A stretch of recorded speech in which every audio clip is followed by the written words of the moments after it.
Motilal Oswal mid cap fund AUM काफी बड़ा है, लेकिन वो फंड परफॉर्म कर ही नहीं रहा। एक्चुअली इसके रिटर्न्स क्या थे? 2024 में इस फंड ने 58% एक साल में रिटर्न दिया था। अगर मेरे ही पोर्टफोलियो में मैं पूछूं ये फंड एग्जिस्ट करता है तो करना क्या चाहिए अपने को? ऐसे सिचुएशन में अगर आप एक इन्वेस्टर है जिसके पास अभी 5-7 साल और इन्वेस्ट करना चाहते हो इस फंड में, और गॉड सेक अपनी SIP मत रोकिएगा। 2020 में अगर मैं किसी को बोलूं कि मैं आपको एक टाइम मशीन दे रहा हूं, आप स्टॉक मार्केट में कुछ करना चाहते हो, हर कोई रिवर्स होके 23 मार्च 2020 में जाना चाहेगा और उधार ले लेके पैसा लगाना चाहेगा स्टॉक मार्केट के अंदर। मतलब अगर मेरे ही पोर्टफोलियो में मैं पूछूं ये फंड एग्जिस्ट करता है तो करना क्या चाहिए अपने को? कि जब फंड क्राइसिस में हो तो आपको उसे छोड़ना नहीं चाहिए। अगर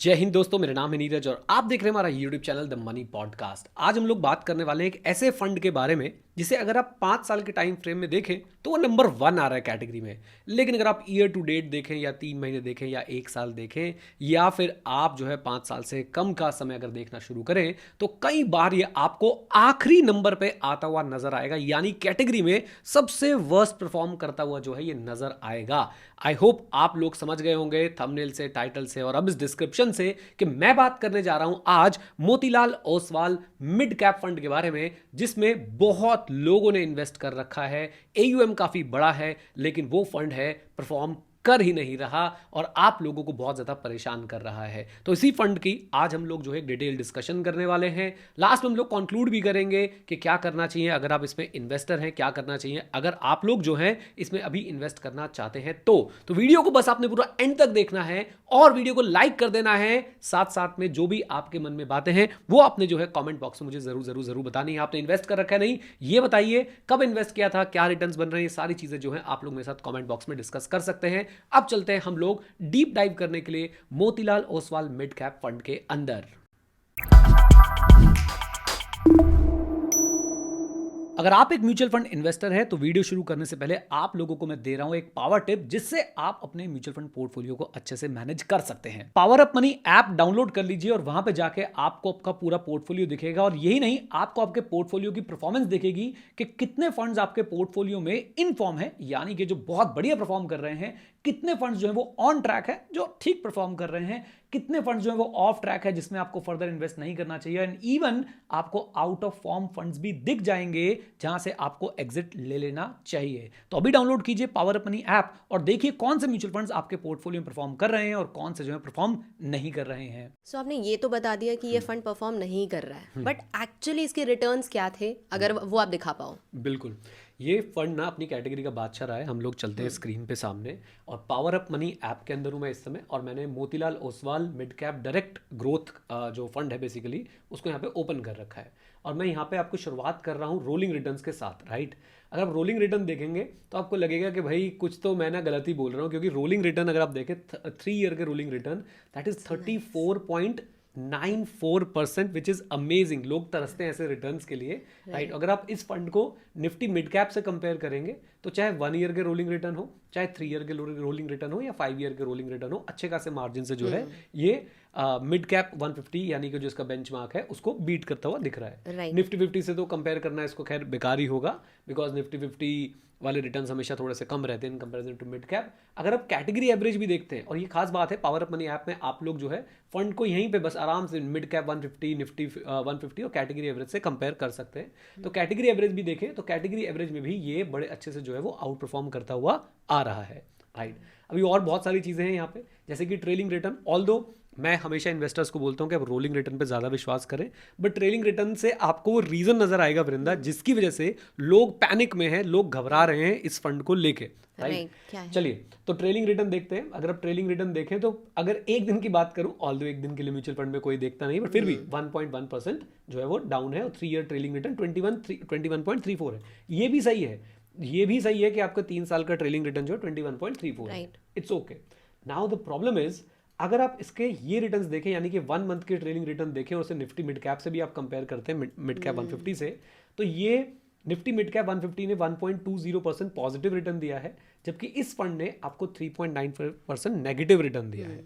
और यही नहीं, अगर आप ये नंबर्स चेंज करते हैं, 3 मंथ्स भी देखते हैं, तो निफ्टी मिड कैप सिर्फ लगभग 3.5% गिरा है, और ये फंड जो है वो 14% या 15% के आसपास जो है गिरा है। 6 मंथ्स की अगर बात करूं तो फिर से वही सीन हमारे सामने आता है, निफ्टी 1.84% अप गया है, और ये फंड जो है वो लगभग 15.32% डाउन गया है, राइट। तो ये लोगों को बहुत ज़्यादा चिंता में डाल रहा है, ये जो नंबर्स हैं ये लोगों को बहुत ज़्यादा चिंता में डाल रहे हैं। फॉर एग्जांपल अगर आप निफ्टी मिड कैप देखें, अब पिछले एक साल में 21.63% का रिटर्न दिया, लेकिन जिसने इस फंड में इन्वेस्ट कर रखा था उसे सिर्फ 0.16% का जो है वो रिटर्न मिला है। तो ये एक्चुअली में उनको ये इस चिंता से ज़्यादा ये चिंता है कि भैया मिड कैप जो है वो आपको जो है वो 21.63% का रिटर्न दे रहा है, राइट। बट अगर आप 3 इयर्स में देखते हैं तो नंबर्स जो है थोड़े से बदलते हैं। निफ्टी मिड कैप ने वहां पे भी 23% के आसपास का रिटर्न दिया है, जबकि इस फंड ने 21.34 का। और 5 साल में अगर आप देखेंगे तो नंबर्स आपको काफी अचानक से जो है वो अक्षय कुमार हो जाएगा, राइट। तो यहाँ पे मिड और बहुत ज्यादा डिफरेंस नहीं है यहाँ पे अगर देखा जाए तो। निफ्टी मिड कैप 19.61 पे 22.91% पे है।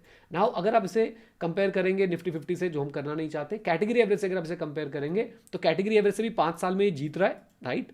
3 साल में अगेन पीछे हो जाता है, 1 साल में बहुत पीछे हो जाता है, 6 महीने में भी इसकी हालत खराब है, 3 महीने में भी हालत खराब है, 1 महीने में भी यहाँ पे जो है वो हालत खराब चल रही है। So the main point is कि ये फंड अगर हम देखें तो पिछले 2-2.5 साल में या 2 साल में अगर हम पकड़ लें तो इसने अंडर परफॉर्म किया है अपने बेंचमार्क को भी लगातार। साथ साथ में अगर मैं देखूं 3 ईयर का भी मैं डेटा देख रहा था तो पिछले 3 साल में अगर हम देख लें तो इसने अपनी कैटेगरी एवरेज को, इसने अपने बेंचमार्क को अंडर परफॉर्म किया है। और जब फंड ऐसे अंडर परफॉर्म करने लग जाता है ना, तो इसमें जो इन्वेस्टर्स होते हैं उनकी सांसें जो है वो रुक जाती हैं। पैनिक सिचुएशन तो है ये। यस, अगर कोई रोलिंग रिटर्न देखे तो शायद इतना वो परेशान नहीं होगा, लेकिन अगर कोई ट्रेलिंग रिटर्न देखे तो डेफिनेटली जो है उसको लगेगा भैया something is wrong with this particular fund, right. So her video में ना हम जब डिस्कस कर रहे होते हैं किसी फंड को तो हम एक स्कोर देखते हैं, दैट इज सीआरवी। तो इस फंड का क्या है वो स्कोर? चलिए, तो सीआरवी मैंने आपके सामने यहाँ पे निकाल के रखा हुआ है। अगर आप देखें तो सीआरवी सबसे पहला होता है कंसिस्टेंसी, बेसिकली फंड कितनी कंसिस्टेंटली हाई रिटर्न्स दे रहा है versus others in the same category. तो मिड कैप कैटेगरी में ये फंड कितना कंसिस्टेंटली आपको रिटर्न्स दे रहा है, ये निकाला जाता है रोलिंग रिटर्न से। और रोलिंग रिटर्न में हमने देखा इस फंड में कोई प्रॉब्लम ऐसा हमें नजर नहीं आ रही है। ट्रेलिंग रिटर्न में हमें जो है वो प्रॉब्लम नजर आ रही है। और ट्रेलिंग रिटर्न आपको दिखेगा रीसेंसी में, तो कंसिस्टेंसी स्कोर इसका काफी हाई है। यानी अगर आप एक अच्छे टाइम फ्रेम के लिए इसमें इन्वेस्ट कर रहे हैं तो आपके अच्छे रिटर्न्स बनेंगे। इसकी प्रोबेबिलिटी जो है वो अच्छी खासी है, यानी कि कंसिस्टेंटली अच्छे रिटर्न्स देता आ रहा है अपने इन्वेस्टर्स को, जिन्होंने एक 3 साल के टाइम फ्रेम के लिए इन्वेस्ट किया, 5 साल के टाइम फ्रेम के लिए इन्वेस्ट किया, 7 साल के टाइम फ्रेम के लिए इन्वेस्ट किया है। टाइम फ्रेम पे हम अलग से भी एक क्वेश्चन ले लेंगे, चर्चा कर लेंगे। नाउ अगर रिसेंसी स्कोर में इसका देखूं तो क्लियरली इसको बैड बोला गया है, 45 आउट ऑफ 100। और वो हमने भी देखा भी वृंदा, जो हम अभी अपना ट्रेलिंग रिटर्न्स देख रहे थे, हमने मिड कैप 150 से कंपेयर किया, ये बीट हो रहा है। हमने इसकी जो एवरेज कैटेगरी एवरेज है उससे कंपेयर किया, उससे भी बीट हो रहा है। तो रीसेंसी स्कोर जो है वो बैड है। एंड वोलेटिलिटी स्कोर की अगर बात करूं तो यहाँ पे इसको गुड मिला हुआ है। वोलेटिलिटी स्कोर का मतलब क्या है? That fund is more stable during market swings versus others in the same category. But how come? अभी हमने रिटर्न्स वगैरह सारी चीजें देखी तो बहुत वॉलेटाइल है। यस, उसके पीछे एक पर्टिकुलर कारण है। और पता है, एक म्यूचुअल फंड इन्वेस्टर को यहीं पे सही नॉलेज की, सही गाइडेंस की, सही मेंटोरशिप की जरूरत होती है।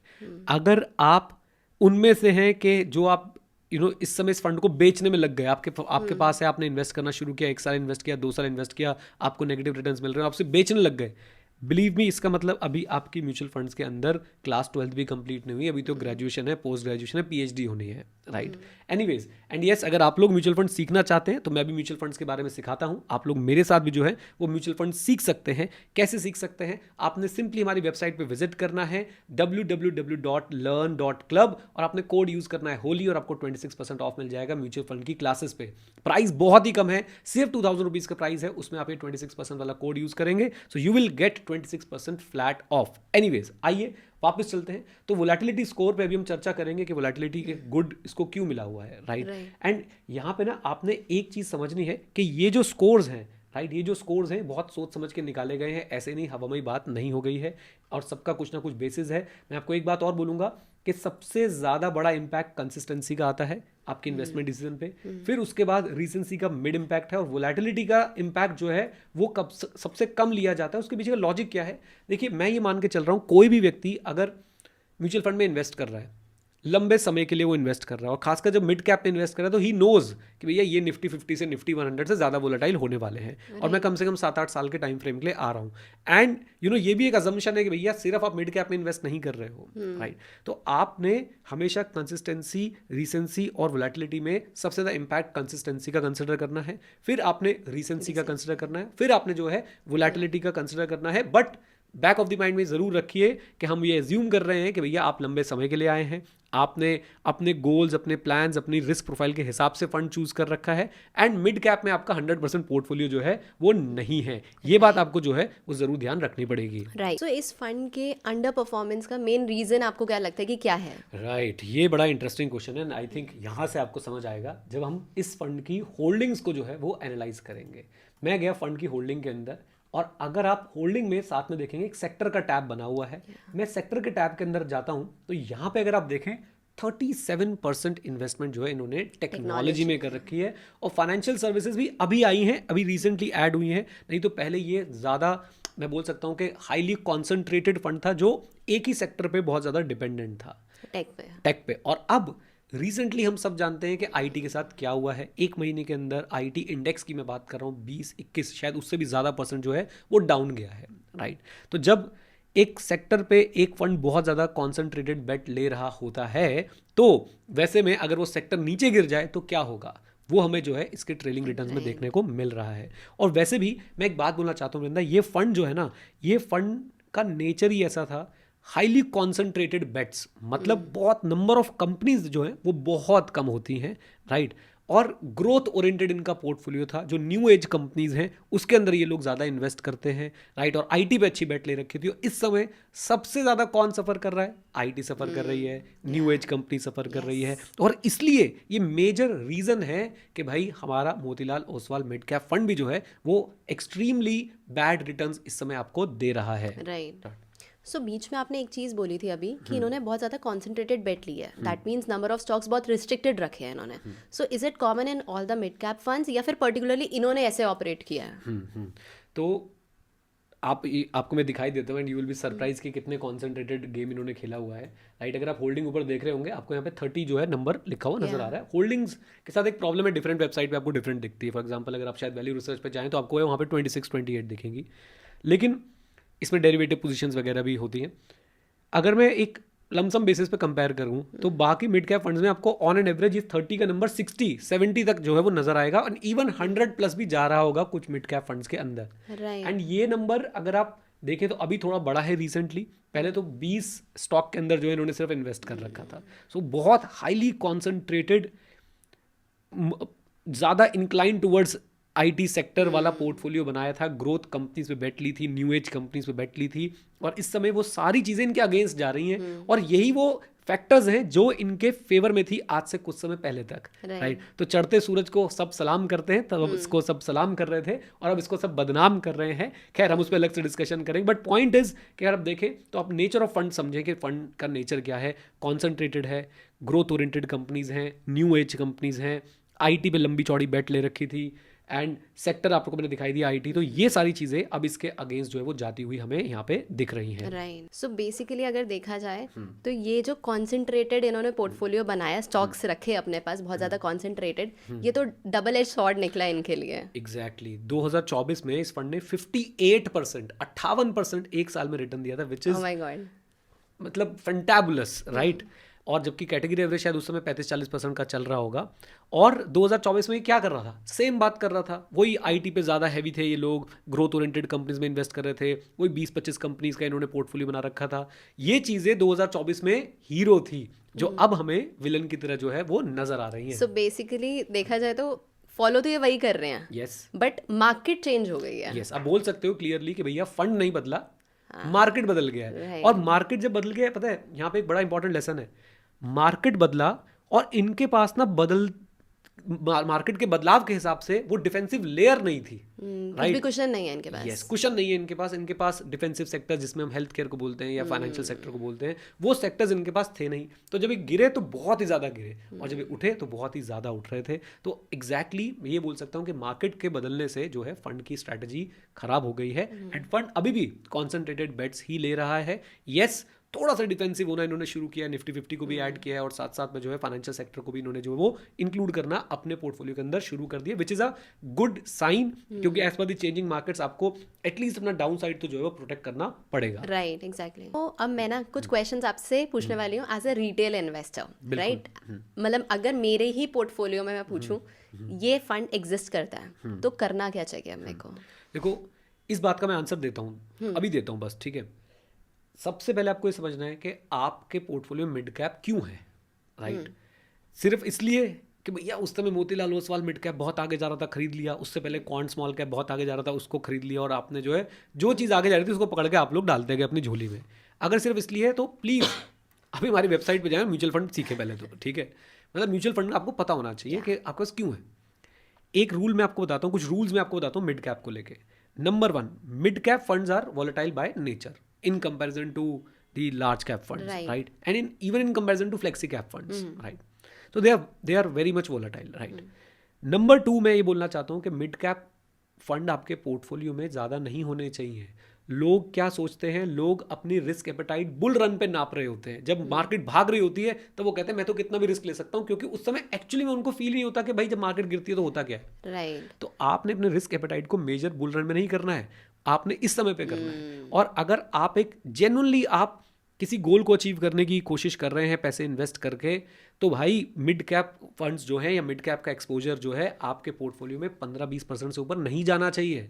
मेरे पोर्टफोलियो में शायद 8-9% के आसपास होगा, मैं धीरे धीरे उसको बढ़ा के 10-15% तक लाने की कोशिश कर रहा हूँ, राइट? बट एक ले मैन के लिए मुझे लगता है 15% is more than sufficient, right? Small cap 5-8%, 7% वो जोड़ लो, ज़्यादा मोटिवेटेड हो 10% वो जोड़ लो, यानी कि एक, मैं बहुत कंजर्वेटिव भी नहीं हो रहा हूँ। कंजर्वेटिव होता तो मैं बोलता कि भैया स्मॉल कैप मिड कैप मिला के 15% होना चाहिए। मैं यहाँ पे कहना चाहता हूँ कि आप अगर बहुत ज़्यादा एग्रेसिव इन्वेस्टर हो तो भी भाई 20-25% से ऊपर आपका स्मॉल कैप मिड कैप मिला के एक्सपोजर नहीं जाना चाहिए। अभी मैं बताऊंगा क्या करना है आपने, लेकिन पहले अभी रूल्स तो समझें कि मिड कैप वोलेटाइल है, मिड कैप में आपका एक्सपोजर 10-15% से अकेले नहीं होना चाहिए, इससे ज़्यादा नहीं होना चाहिए। और साथ साथ में आपका जो टाइम होराइजन है, आपको 2 साल बाद पैसे चाहिए थे, आपने मिड कैप फंड में डाल दिए, तो डाल के देख लो अब क्या हो रहा है आपके साथ, राइट? आपको 3 साल बाद पैसे चाहिए थे, आपने मिड कैप फंड में डाल दिए, देखो अब क्या हो रहा है आपके साथ। सो आपका टाइम होराइजन अगर 5-7 साल से कम का है, टू बी वेरी ऑनेस्ट 7 साल से अगर कम का है, ये आपके लिए नहीं है फिर फंड्स, राइट? तो पहले तो आपने बेसिक समझना है, उसके बाद अब अगर आपके पोर्टफोलियो में आ चुका है तो क्या करना है आपने। यस। सो मुझे ऐसा लगता है कि ऐसे सिचुएशन में अगर आप एक इन्वेस्टर है जिसके पास अभी 5-7 साल विजिबिलिटी है कि मैं 5-7 साल और इन्वेस्ट करना चाहता हूँ इस फंड में, फॉर गॉड सेक अपनी एसआईपी मत रोकिएगा। एसआईपी अगर आपने रोकी तो भैया आपका हो जाएगा बहुत ज़्यादा नुकसान। But as an investor SIP इस टाइम ना रोकना और फंड की ऐसी परफॉर्मेंस देखना, ये थोड़ा तो टफ है। बिल्कुल बिल्कुल बिल्कुल टफ है, ये अंगारों पे चलने जैसी बात है, लेकिन अंगारों पे चला जा सकता है अगर थोड़ी सी उसकी प्लानिंग की जाए तो। और टफ तो है, लेकिन मैं आपको एक बात बताऊँ, एक मेरा फेवरेट कोट है जिसे मैं हमेशा पढ़ता हूँ, बड़ा खुश होता हूँ, और खासकर ऐसे दिनों में मैं उसको ज़रूर पढ़ता हूँ। जितने भी पास्ट क्रैशेस आए ना स्टॉक मार्केट में, वो आज एक अपॉर्चुनिटी लगते हैं, और जो करंट क्रैश चल रहा होता है वो क्राइसिस लगता है, राइट? 2020 में अगर मैं किसी को बोलूं कि मैं आपको एक टाइम मशीन दे रहा हूं, आप स्टॉक मार्केट में कुछ करना चाहते हो, हर कोई रिवर्स होके 23 मार्च 2020 पे जाना चाहेगा और उधार ले लेके पैसा लगाना चाहेगा स्टॉक मार्केट के अंदर, राइट? क्योंकि उनको पता है उसके बाद क्या ज़बरदस्त रिकवरी हुई थी। सो माई पॉइंट इज, यस, ये इस फंड के लिए क्राइसिस का टाइम है, ओके? एसआईपी करने में आपके हाथ काँप रहे होंगे, कईयों ने रोक दी होगी, कईयों ने शायद अपना पैसा भी इससे विड्रॉ कर लिया हो। अगर आपके पास 5-7 साल का समय है, अगर आपका रिस्क एपेटाइट अच्छा है, वोलेटिलिटी को झेल सकते हैं, राइट, देन प्लीज एसआईपी मत रोकिए, क्योंकि ये वो समय है जहां पे आपको सेम अमाउंट में ज़्यादा यूनिट्स मिलने वाले हैं, जो अल्टीमेटली यही यूनिट्स हैं जिनसे आपका आगे चल के XIRR बढ़ता है। मैं आपको इसका रियल लाइफ एग्जांपल देता हूँ। सो 2020 में मैंने खूब सारे म्यूचुअल फंड्स के अंदर पैसे डाले थे, स्पेसिफिकली मैं UTI निफ्टी 50 इंडेक्स फंड की बात करता हूँ, मैंने बहुत खरीदा था उसको। तो वो जो यूनिट्स है ना, वो सबसे कम प्राइस में मिले थे मुझे, और उन यूनिट्स की वजह से आज तक निफ्टी 50 के अंदर मेरा XIRR 15-16% के आसपास चल रहा है। अब शायद थोड़ा कम हो गया होगा इस मार्केट फॉल के बाद, लेकिन फिर मुझे पक्का पता है 14% से ऊपर वो होगा। Just think over it. अगर मैं उसके मुकाबले देखूं, मेरी वाइफ ने जो इन्वेस्टमेंट करी थी वो SIP मोड में करे जा रही थी, राइट? वो उस टाइम पर उन्होंने ज़्यादा पैसे उस फंड में नहीं डाले थे, तो उनका XIRR मुझसे कम है, सेम फंड बट XIRR में बहुत ज़्यादा डिफरेंस है। और उसका रीज़न यही है कि जब फंड क्राइसिस में हो तो आपको उसे छोड़ना नहीं चाहिए। अगर आपकी रिस्क प्रोफाइल से मैच करता है, आपके टाइम होराइजन से मैच करता है, आपका जो गोल था और गोल को अचीव करने का प्लान था उसके अंदर उसकी अगर जगह है तो प्लीज़ इस समय आप उसको मत रोकिए, क्योंकि आपको हो जाएगा बहुत ज़्यादा नुकसान। राइट। सो हमने SIP का तो बता दिया कि क्या करना है हमें। What about lump sum investing? अब मेरे पास कुछ अगर एक्स्ट्रा फंड्स हैं जो मैं अभी इन्वेस्ट करना चाहती हूँ, तो वो मेरे को यहाँ पे इन्वेस्ट करने चाहिए या नहीं करने चाहिए? देखो बात ऐसी है वृंदा के लमसम बिल्कुल अलग है, SIP बिल्कुल अलग है। वोलेटिलिटी में लमसम मत डालिए पैसा, क्योंकि आपको नहीं पता मार्केट और कितनी नीचे जा सकती है, स्पेसिफिकली IT सेक्टर में और क्या हो सकता है। अगर आप अभी भी देखें तो मैंने आपको दिखाया भी था, यहाँ पे मैं आपको एक बार दोबारा दिखाता हूँ। तो इस फंड के अंदर टेक्नोलॉजी अभी भी 37% जो है वो रोल निभा रही है, यानी कि जो टेक्नोलॉजी बेस्ड स्टॉक्स है उसमें अभी भी इन्होंने 37% पैसा जो है वो लगा रखा है, विच is a huge thing, right. तो अगर आप लमसम डाल रहे हैं, अभी IT सेक्टर के बारे में आपको पता ही है, AI का बहुत ज़्यादा जो है बवाल चल रहा है, ऊपर से वॉर वगैरह हो गया, तो अभी ये सेक्टर में और सफरिंग देखने को मिल सकती है। So not at all is lump sum is not suggested at all, आपको बिल्कुल नहीं करना चाहिए इस समय, स्टैगर्ड फॉर्म में जाएं। एक दो चीज़ मैं और बताता हूँ, इस फंड के फंड मैनेजर भी अभी चेंज हुए हैं, राइट। फंड की रीस्ट्रक्चरिंग चल रही है एक तरीके से, जैसे मैंने बताया, अभी थोड़ा डिफेंसिव होने की कोशिश कर रहे हैं। सो वेट एंड वॉच वाला गेम है, SIP कंटिन्यू करते रहिए, लेकिन अगर आपको लमसम करना है, आई विल नेवर रिकमेंड कि आप लोग जो है इस फंड के अंदर इस समय में कोई लमसम अमाउंट जो है वो डालें। एक बात और बोल देता हूँ, क्योंकि अब मैंने बोल दिया, अब अगर ये फंड अगर अगले 2 साल में ब्लास्ट हो गया, एकदम बढ़िया रिटर्न दे रहे, तो लोग मेरे पास आएंगे, आपने तो लमसम के लिए मना किया था। भाई हमारा कभी भी गोल रिटर्न को मैक्सिमाइज करना नहीं होना चाहिए, हमारा गोल होना चाहिए हम कितने स्मूथ रिटर्न्स कमा सकते हैं, कम से कम वोलेटिलिटी के साथ, कम से कम डाउन साइड के साथ। राइट। सो आपने ये तो बता दिया कि अगर किसी ने इन्वेस्टमेंट कर रखी है उसे क्या करना है, बट बहुत सारे इन्वेस्टर्स ऐसे होंगे जो अभी सोच रहे थे इन्वेस्ट करने का, उनके लिए आप क्या गाइडेंस दोगे? उन्हें अभी इन्वेस्ट करना चाहिए या थोड़ा स्टेबिलिटी का इंतजार करना चाहिए? I will start from very basics. क्यों सोच रहे हो मिड कैप के बारे में? मतलब किसने बोला कि मिड कैप में इन्वेस्ट करना ज़रूरी है? और अगर आपको करना भी है क्योंकि आप चाहते हो कि आपको लगता है आपकी रिस्क प्रोफाइल है, उस हिसाब से आपको लगता है कि आप वोलेटिलिटी झेल सकते हो, तो भाई सारे फंड्स पे एनालिसिस रन करो। अगर अगेन मिड कैप के अंदर भी आपको ऐसे फंड मिल जाएंगे जो इससे कम वोलेटाइल है, मिड कैप के अंदर भी आपको ऐसे फंड मिल जाएंगे जो इससे स्मूथ रिटर्न देते हैं, जिनकी स्टैंडर्ड डेविएशन कम है, राइट। आपको पहले ये देखना है कि मिड कैप का एक्सपोजर आपके पोर्टफोलियो को कितना चाहिए, फिर बहुत सारे मिड कैप फंड्स हैं उस पर आप एनालिसिस कीजिए। अगर तब भी आपकी रिस्क प्रोफाइल और गोल और टाइम होराइजन के हिसाब से ये फंड निकल के आता है, please go for it, no problem at all. Again time horizon लंबा रखिए, वोलेटिलिटी के लिए तैयार रहिए। इस फंड के साथ अगर जाना है, टाइम होराइजन लंबा रखिए, वोलेटिलिटी के लिए तैयार रहिए, क्योंकि ये फंड कॉन्सेंट्रेटेड बेट ले रहा है, सेक्टोरल बेट्स ले रहा है, तो आपको वो सारी चीज़ों को माइंड में रखना पड़ेगा, राइट। तो ऐसा नहीं है कि फंड बेकार हो गया है, जो ये हाहाकार मच जाता है ना, एक फंड रिटर्न देना बंद कर देता है, तो ऐसा बिल्कुल नहीं है कि फंड बेकार हो गया है। पॉइंट सिर्फ इतना सा है कि भाई अब फंड अपने बैड फेज में है इस समय, राइट। एंड हमेशा जब भी आप किसी फंड में इन्वेस्ट करें, जैसे आपने क्वेश्चन पूछा, तो रिसर्च करके करें। इस बेसिस पे ना करें इसने पिछले साल कितने रिटर्न दिए थे, उसने उतने इस साल कितने रिटर्न दिए थे, मेरा दोस्त कर रहा है नहीं कर रहा है। इस बेसिस पे अगर आप इन्वेस्ट करेंगे तो आप हमेशा जो है वो अपनी इन्वेस्टमेंट कभी ढंग से कर ही नहीं पाएंगे और गोल्स भी अचीव नहीं कर पाएंगे। एक्चुअली अभी जो लोग परेशान होंगे ना, वो ज्यादातर इसी कैटेगरी वाले लोग होंगे जिन्होंने किसी से सुन के कर लिया था, पता नहीं था, और परसेंटेज भी उनका पता नहीं कितना होगा, लाइक पोर्टफोलियो में कितना होल्ड कर रहे हैं। यस, क्योंकि वही है ना, चढ़ते सूरज को सब सलाम करते हैं, तो वही बात हो गई भाई। जब ये चल रहा था तो सबने सोचा कि भाई मैं भी डाल देता हूँ, मैं भी डाल देता हूँ, क्योंकि तब उन्हें अपने जो है वो शायद 15% रिटर्न बेकार रह गए होंगे, क्योंकि 58% 58% रिटर्न दे रहा था, अब ये नेगेटिव रिटर्न में चला गया है। तो ये बात आपने समझनी है कि ये पूछना कि मैं इसमें इन्वेस्ट करूँ या ना करूँ, इससे पहले आपको अपने आप को समझना ज़रूरी है, और उसके बाद आप ये डिसीजन ले सकते हैं।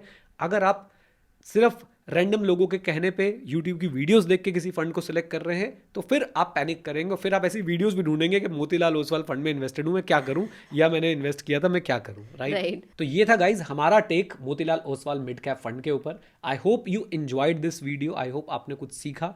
फिर भी आप लोगों के माइंड में कुछ सवाल रह गए हो तो आप लोग जो है वो हमसे कमेंट बॉक्स में पूछ सकते हैं, कोई सुझाव हो तो वो भी आप लोग हमें दे सकते हैं।